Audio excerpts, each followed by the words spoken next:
Hi friends, அஸ்ஸலாமு அலைக்கும். இன்றைக்கி நம்ம கோவைக்காய் கிரேவி எப்படி பண்ணலாங்கிறது பார்க்கலாம். ஒரு 300 கிராம் கோவைக்காய் எடுத்துருக்கிறேன் பாருங்கள். நல்லா ஃப்ரெஷ்ஷாக இருக்குது. கோவைக்காய் கிரேவி வந்து நம்ம சப்பாத்தி கூட, தோசை கூட, இட்லி கூட எல்லாம் நல்லா சாப்பிட சூப்பராக இருக்கும்.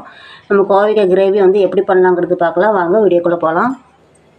கோவைக்காய் வந்து தண்ணியில் போட்டு வச்சுருக்கிறேன். கட் பண்ணிவிட்டு பாருங்க. இந்த மாதிரி கீரல் போட்டு வச்சுருக்கிறேன். நான் 4 கீரல் போட்டிருக்கிறேன். உள்ளே வந்து முழுசாகவே போட்டு நான் செய்ய போகிறேன் கோவைக்காவே கிரேவி. அதனால் இந்த மாதிரி முழுசாக கட் பண்ணி வச்சுருக்கிறேன். இப்போ கோவைக்காய் வந்து தண்ணியில் போட்டு வச்சுக்க 2 தண்ணி நல்லா கழுகி போட்டு நம்ம கோவைக்காய் வறுத்து எடுக்கலாம். ஆன் பண்ணி ஒரு கடாயை வச்சு எண்ணெய் ஊற்றிருக்கிறேன். ஒரு 3 ஸ்பூன் எண்ணெய் ஊற்றி வைக்கிறேன். இப்போ வந்து கோவைக்காய் வந்து வறுத்தெடுக்கலாம்.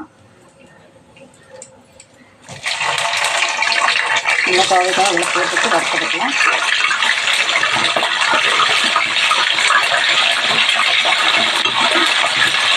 ஒரு 5 நிமிஷத்துக்கு நல்லா எண்ணெயில் ஃப்ரை பண்ணி எடுக்கலாம்.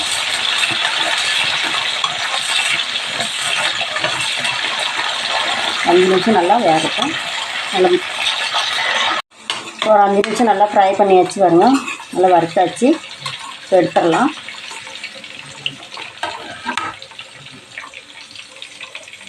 எல்லாத்தையும் எடுத்து தட்டில் மாற்றி எடுத்துடலாம்.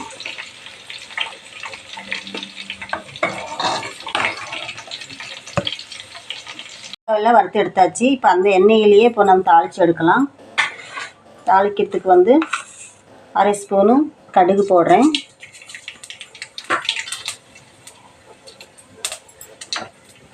ஒரு கொத்து கருவேப்பிலை போடுறேன். பொடியாக நெருக்கி வச்சுருக்கிற வெங்காயம், பெரிய வெங்காயத்தை பொடியாக நெருக்கி வச்சுருக்கிறேன். அந்த வெங்காயத்தை போட்டுடலாம். 2 வெங்காயம் பொடியாக நெருக்கிருக்கிறேன். இப்போ போட்டுடலாம். அது இப்போ வெங்காயம் போட்டு நல்லா வதங்கட்டும். இப்போ வெங்காயம் போட்டு நல்லா வதங்கிடுச்சு. இது கூட தக்காளி போட்டுடலாம். ஒரு தக்காளி, பெரிய தக்காளி ஒரு தக்காளி எடுத்துருக்கிறேன் நான். போட்டுடலாம். அது தக்காளி நல்லா வதங்கட்டும். தக்காளி போட்டு கொஞ்சம் வதங்கிடுச்சு. இது கூட இஞ்சி பூண்டு பேஸ்ட்டு போட்டுடலாம். 1 ஸ்பூன் இஞ்சி பூண்டு பேஸ்ட்டு போடுறேன். அதையும் நல்லா கொஞ்சம் வதக்கி விட்டுடலாம். பச்சை வாசனை போகிற வரைக்கும் இஞ்சி பூண்டு பேஸ்ட்டு நல்லா வதக்கி விட்டுடலாம். இஞ்சி பூண்டு பேஸ்ட் போட்டு நல்லா வதங்கிடுச்சு. இப்போ மசாலா போட்டுடலாம். அடுப்பு ஸ்லோ பண்ணிவிட்டு மஞ்சத்தூள் போடுறேன். ஒரு 1/4 ஸ்பூனு, 1/2 ஸ்பூனு மிளகாத்தூள், 1 ஸ்பூனு மல்லித்தூள், 1 ஸ்பூனு காஷ்மீரி மிளகாத்தூள். அதை போட்டுடலாம். நல்லா கலர் வரும். இது எல்லாத்தையும் நல்லா மிக்ஸ் பண்ணிக்கலாம். இது கூடயே கரம் மசாலா 1 ஸ்பூன் போட்டுடலாம். 1 ஸ்பூன் கரம் மசாலா போட்டு நல்லா மிக்ஸ் பண்ணிக்கலாம். அடுப்பு ஸ்லோ வச்சுட்டு இப்போ கரம் மசாலா போட்டாச்சு. நல்லா மிக்ஸ் பண்ணியாச்சு. இப்போ வந்து வறுத்து வச்சது போட்டுடலாம்.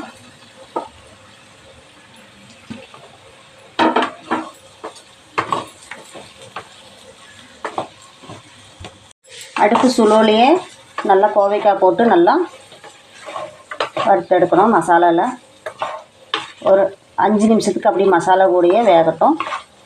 அதுக்கப்புறம் நம்ம தண்ணி ஊற்றிக்கலாம். ஒரு 5 நிமிஷம் அப்படியே வேகட்டும். 5 நிமிஷம் அப்படியே போட்டு மூடி போட்டு வச்சிடலாம். 5 நிமிஷம் அப்படியே மெல்லமாக வேகட்டும். 5 நிமிஷம் கழிச்சு பார்க்கலாம். 5 நிமிஷம் ஆயிடுச்சு பார்க்கலாம். மசாலாவிலே நல்லா 5 நிமிஷம் நல்லா வெந்துருச்சு பாருங்க. இது கூட இப்போ நான் தண்ணி ஊற்றுறதுக்கு முன்னாடி தயிர் ஊற்றுறேன். ஒரு 1/2 கப்பு தயிர் எடுத்துருக்கேன் நான். தயிர் நல்லா ஊற்றிடல. அதில்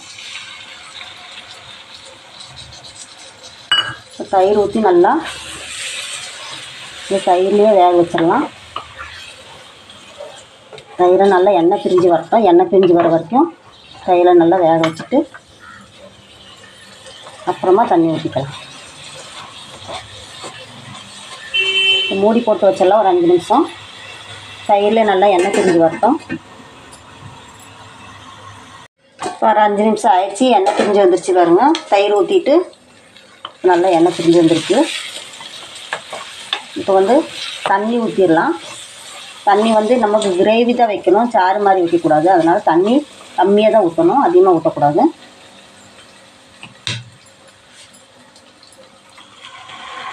கொஞ்சம் மட்டும் தண்ணி ஊற்றிருக்கேன். இது வந்து கொஞ்சம் ஒரு 5 நிமிஷம் கூடி வேகட்டும். 5 நிமிஷம் கூடி மூடி போட்டு வச்சிடலாம்.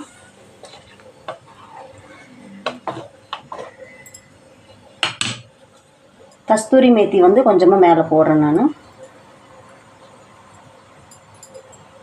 இதையும் போட்டு நல்லா இலக்கி விட்டு மூடி போட்டு வச்சிடலாம் ஒரு 5 நிமிஷத்துக்கு.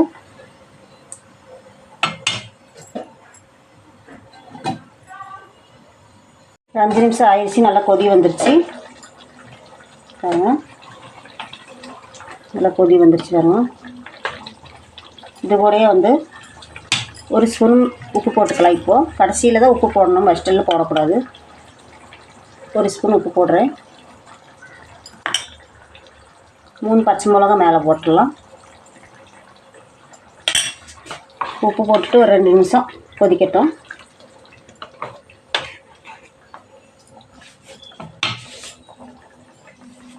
மேலே வந்து கொஞ்சம் மல்லித்தலையும் போட்டுடலாம்.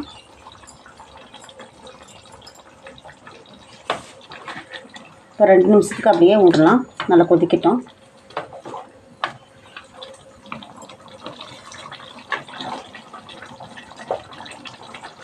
ஒரு 2 நிமிஷத்துக்கு மூடி போட்டு வைக்கலாம். 2 நிமிஷம் கழிஞ்சிட்டு எடுக்கலாம் மூடி. இப்போ பார்க்கலாம். ஒரு 5 நிமிஷம் ஆயிடுச்சு பாருங்கள். நல்லா கிரேவி வந்துடுச்சு பாருங்கள். இப்போ நல்லா ரெடி ஆகிடுச்சு. கோவைக்காய் கிரேவி சூப்பரானது ரெடி ஆகிடுச்சு பாருங்கள். இப்போ அடுப்பு ஆஃப் பண்ணிக்கலாம். அவ்வளோதான்.